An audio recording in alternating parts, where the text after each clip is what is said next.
I have seen a man die in this game. We are bled on the battlefield. Again, the fight game is full of sharks, but I'm the fucking whale. Making sure your internal dialogue and your internal belief in yourself is strong enough. If you truly know yourself, you can know others. So I know what way I feel. I know what way that man feels. Secret and preaching the law of attraction.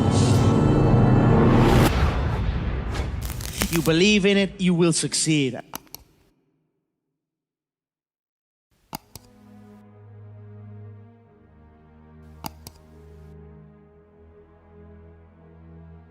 What got me to where I am and where I continue to go and where I will continue to go is an insane work ethic.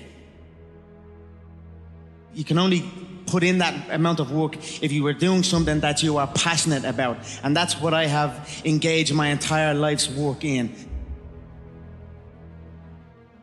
You cannot fully commit to something if you are not passionate about it. So you must look at your surroundings, at the things you were involved in, and ask yourself, are you truly passionate about these things? Do you truly want to put every ounce of your being into these things?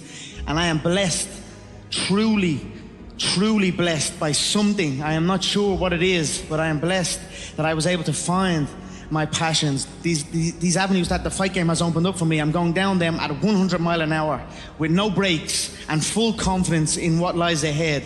And great things are happening.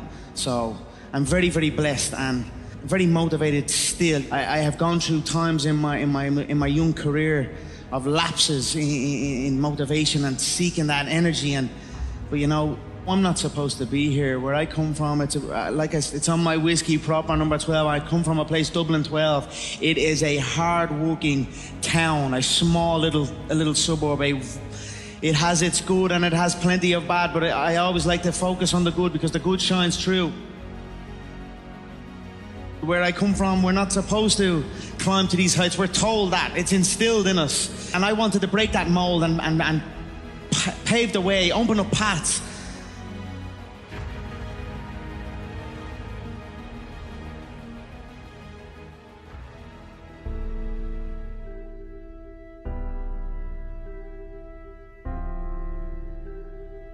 You know, like driving on them towards them building sites, and I'm just a young kid, first year apprentice plumber on a building site. They're the guy that goes to make the tea. They're the guy that goes and gets the copper pipes from the storehouse and carries it up. It's the hard work that's not respected and not admired. I was on them building sites cold and damp, and I was like looking around at fully qualified people on the site and their postures not right. That was not me. You know, I knew I could do something better. I knew I had something in me. I was training for the fight game, but no one in Ireland had made it in the fight game. An Irishman in the UFC was literally, and I mean literally, laughed at. We were laughed at when I said we were going to get to the UFC. Myself and my team were going to get to the UFC. Never mind get a win. Never mind even get a win in the UFC. Then win a belt, then win the second belt. You know, I've just used all that fuel that I'm not supposed to do it, but I'm gonna do it, and I'm gonna outwork everyone that says I cannot do it. And that's what I did, and that's how I rose up, and long may it continue.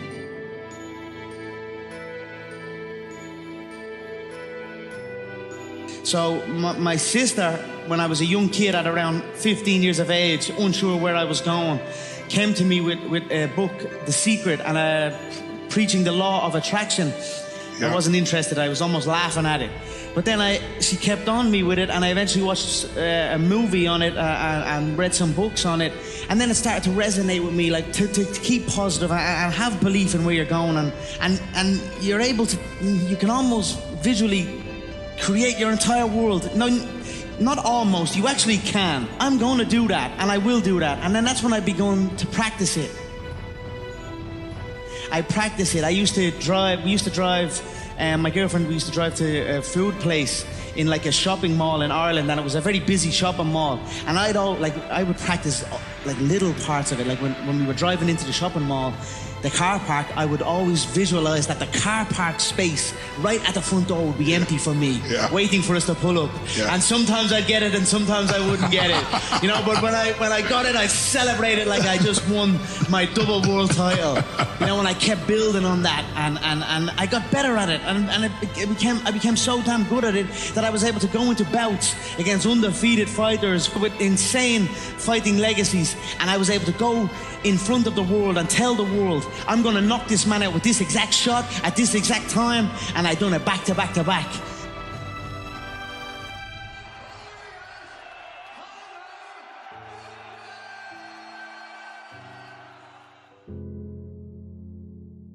See, I was visualizing before I even knew about it. Obviously, soccer is huge in Ireland and the UK, and it was my first love, most certainly. I used to sneak out of the house late at night, and there used to be a little grass patch by my home, and I would take the football out and play on the grass patch on my own, and I would kick the ball against the wall. And when I kicked the ball against the wall, I would imagine it was a goal, and I scored a goal, and I would run off, and I would visualize a screaming arena cheering me on. And they were my first visions of selling out arenas and you know, and doing these type of things. Although it didn't end up in the football game, I ended up in a similar one. So it all worked out, and it was all true visualization. So I was just a young kid with a dream and a belief in himself. And for many times I was laughed at and not believed in. But you know what? Nothing external can defeat the internal. The only thing that can take someone down or break you down is internal. Nothing external is strong enough. It's just about making sure your internal dialogue and your internal belief in yourself is strong enough that it can withstand the external. The external is there. You've got to accept it. You've got to embrace it. You've got to understand it and be aware of it. But don't let it seep into your internal dialogue. I don't know it all. I'm up and down and growing with this. I'm trying to continue to learn. It's a daily occurrence. Not to let that external infiltrate my internal. And that's what I'm trying to do right now, because I have let it infiltrate it at times. Yes. Who am I? Yes. I know who I am. I am an Irish animal, a proper Irish animal. My career is a career of never been done before. No Irish man has done what I have done. I opened up pathways for my people. We came steaming through the door thanks to my belief and my hard work. I put my people on, I put my nation on the map. Although we are known as the Fighting Irish, in boxing terms, we have a rich history in boxing, but not in mixed martial arts. True fighting, a full fight. We had zero history, zero impact. We were almost looked down upon. The UK scene had risen up. There was many stars. Of course, the Brazilians, they invented the sport, Vale Tudo, no holds barred fighting. Then the Americans took it, franchised it into the UFC, and built it up to what it was. Yeah. So the Americans and the Brazilians dominated the sport, and then the UK was rising up, and the Irish were just the Irish. Yes. But I knew different. No more. Exactly. Give exactly. it up for them. That's awesome, man. Now my nation's flag is on the UFC belt. They released a new belt.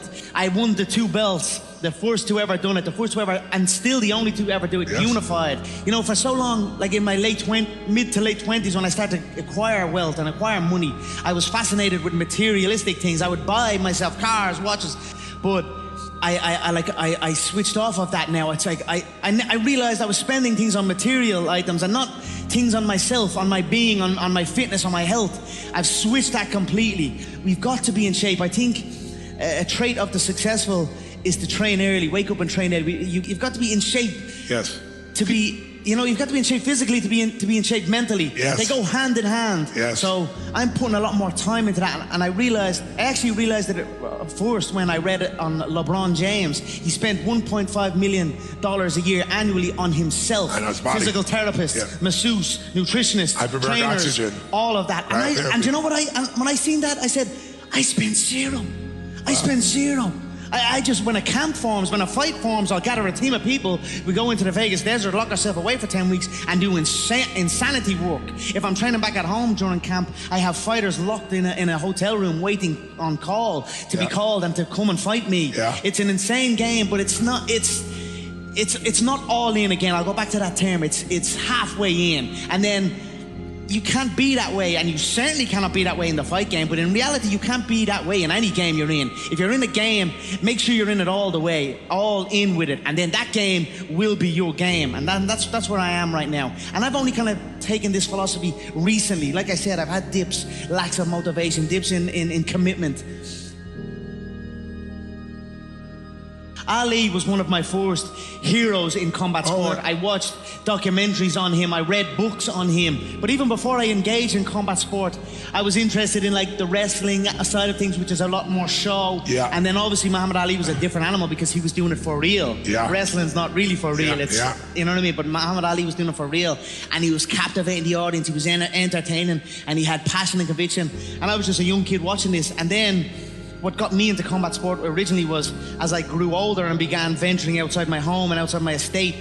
Again, like I said, Dublin 12, it's a wild out town. You've got to be able to fight. You've got to be able to defend yourself. So when I ventured out, conflict began happening, and I wanted to be prepared for that and be able for that. You know, that's false toughness. The tough guy does not last in the real bullshit. game. You know what I mean?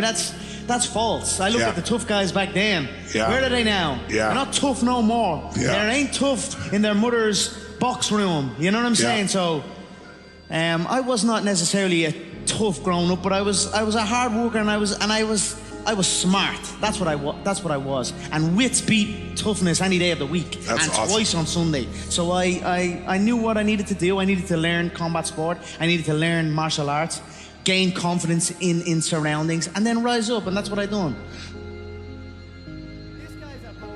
Coming up, I look at, it's not trash talk to me, although it has in a way become that. I look at the opponent. I look, you know yourself to know others. That's a Bruce Lee quote. If you truly know yourself, you can know others. So I know what way I feel. I know what way that man feels. I know what I can say to push his buttons. I know what he's thinking. I know what he's afraid of. I know his worries, and I put them under the spotlight. I put them out there. I get them thinking about it. I made a Jose Aldo an undefeated champion. He was 28 years of age at the time. I made him feel like he was an old man. But he was 28 years of age. I went in, I told him what shot I was going to knock him out, and I knocked him out with that shot. So it's all psychological, to be honest. You've got to be able to control your breathing and control your emotions in there. Again, like I said, sometimes I've been up and down on it. Sure, of course. Sometimes I've riled up too much to it, and I'm only young, Tony, you know, I'm still learning the game. And I don't claim to know it all. But what I do know, I know it damn well, you know, and I'm continuing to learn and continuing to push on. And that's where I'm at now, so. More external doubt. I love it. Give it to me.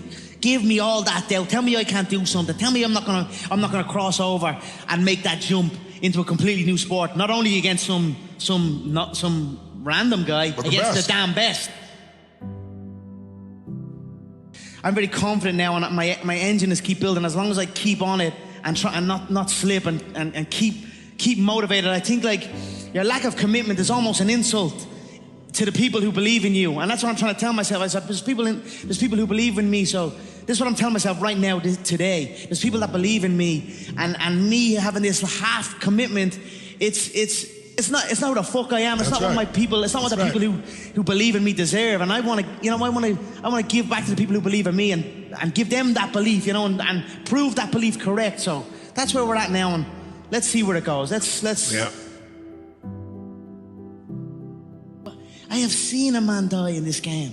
I was ringside. I cornered a man who killed a man. A couple of days after that, the UFC wanted me to fly all over the United States of America to promote the next bout, and I was like, I can't do this. I need to get away, and just my head needs to be in the correct spot.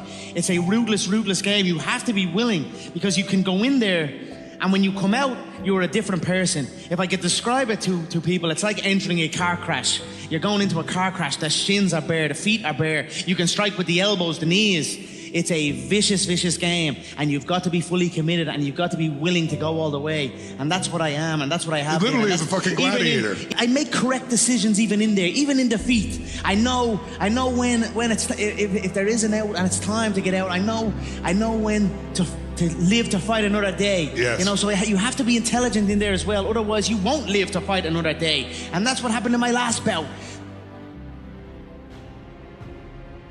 I am humble in victory or defeat, no matter what. it's a sport at the end of the day, a gruesome sport, but it's a sport.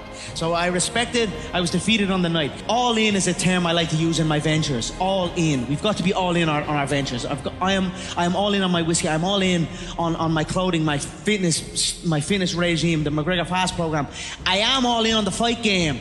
I just want my worth. You know, there's a lot of politics in the game. The fight game is full of sharks, but I'm the fucking whale. It's hard work. That's it.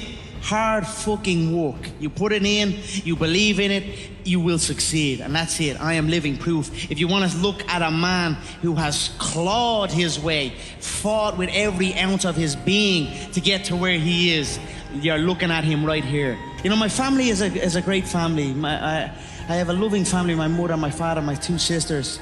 But my lineage, the McGregor lineage, we are bled on the battlefield. You can trace my lineage back to the Highlands, where we fought invaders off of our land with our family sword, the claymore. It's wrapped in sheepskin, and I have it hanging on the banisters of my stairs, just to remind me of where I come from and who I am. We are warriors, we are fighters.